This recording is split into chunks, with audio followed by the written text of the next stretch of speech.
Hi, I'm McClean. I'm the founder of Flow Group and Green Line Conversations. And this podcast has grown out of the chaos that's been thrust upon us. During the podcast, I'm going to try and share with you the best of 25 years of helping corporate organizations deal and cope with change. So, as you're out there, busy making sense of it all, trying to cope, and maybe in some cases trying to rebuild your organizations, I'm hoping that some of this can be of some assistance. We'll keep it deliberately short, because I know you're busy. Let's dive in. My colleague Aidan McCullen likes to use a quote from Vladimir Lenin, which is, "There are decades where nothing happens, and there are weeks where decades happen." And we're into week 12 of the podcast series, and it seems a little bit like the Twilight Zone. This duality of time, which feels like it's been with us forever, and at the same time it feels like it's only been 5 minutes ago that life seemed normal. As we move into the release of the handbrake on lockdown in many countries, it seems like what Churchill might describe as the end of the beginning. And I want to go back and reflect on where we started with this podcast 12 weeks ago and the whole purpose behind it in the first place. The purpose originally was the fact that through the last crisis, which has many of the same elements as we have here, 12 years ago, we saw that there were leaders who shone and rose, and there were others who crashed and burned. And the purpose of this whole podcast series was to try to identify and isolate some of the behaviours that the best leaders demonstrated and emerged victorious from at the end of the whole crisis, and that's where we're going to go. So if I go back to the very beginning principle, is this is going to be over and it is going to pass. And at the end of it, your reputation will have risen or it will have dropped, and it will be based on one thing, and that is how others are judging you and how you showed up. I guess you're already seeing around you those who are really emerging, surprisingly, and those who are diminishing, perhaps equally surprisingly. And people are going to judge you on one basic criteria: the extent to which you were able to meet their needs when you could be at your best for them at times that mattered most for them. That's what's in it for them. The payoff for you, obviously, is exactly the same as we described earlier on when we talked about the brain, because the more you can turn up in the right way for people, the more it's going to help them connect with their thinking brain, and it's going to calm and soothe their survival brain. And the thinking brain means that they've got access to more of their capacity and they can be better and more creative. It enables them, just to reiterate, to problem solve better, to deal with complexity more, to be able to be more agile and creative, and finally, to focus on future. All of the things that you want your people doing to enable you to best deal with the current crisis and chaos, and that you would be able to be in the same situation yourself and access your own faculties. One of the most fascinating things to me always about leadership is the fact that you need no qualification to become a leader. Hell, you need a license for a TV or a dog in some jurisdictions. You need to be certified as a coach if you want to coach a sports team. But to be a leader, you just need to be appointed. No questions asked. I remember one outstanding interview that I did, a public fireside conversation with CFO Global for Facebook, Dave Wehner, in front of an audience of a few hundred CFOs.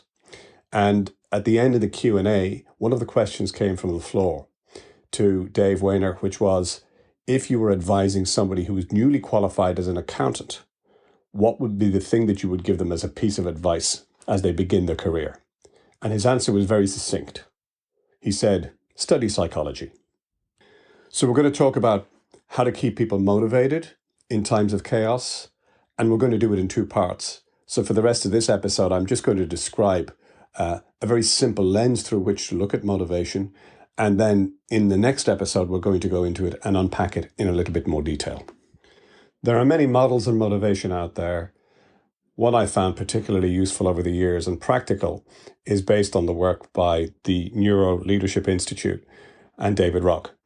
There are basically 5 core factors that influence human behavior and motivation.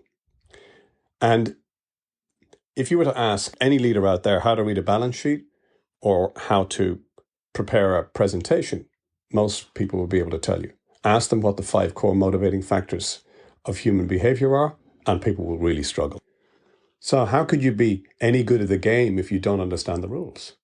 How could you be good at chess if you don't know what way the pieces move? The 5 core human motivators are as follows.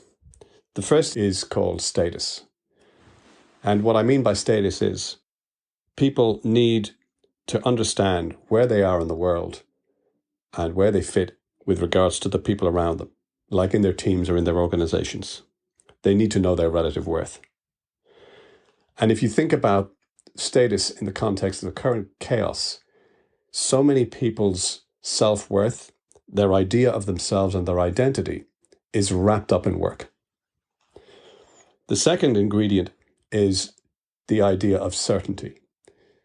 People need to know what the game is. They need to know what's happening. They need to know context. They need to know detail. And in the current situation, you can see how difficult and challenging providing certainty is. The third element is autonomy. People need to feel that they have a certain level of control, or at least the illusion of control, and that they've got the freedom to choose, which in the current climate is under threat. The fourth element is relatedness, and this is the ability and the need that we have as human beings to be connected and related to some other people.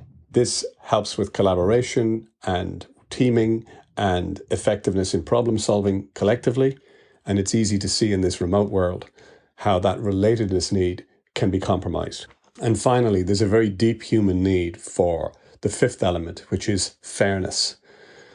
All you've got to do is look around, probably at home, and you will see that one of the things that causes people to get stressed amongst your kids, for example, is when they don't feel that they're being fairly treated relative to their siblings. This is a very core human need, and all the neuroscience suggests that a way in which we get inspired or we get uninspired is when our fairness is being met.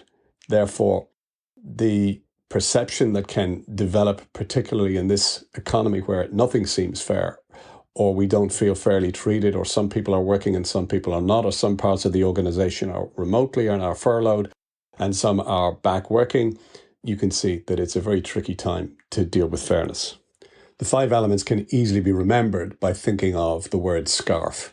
The status, the certainty, the autonomy, the relatedness, and the fairness.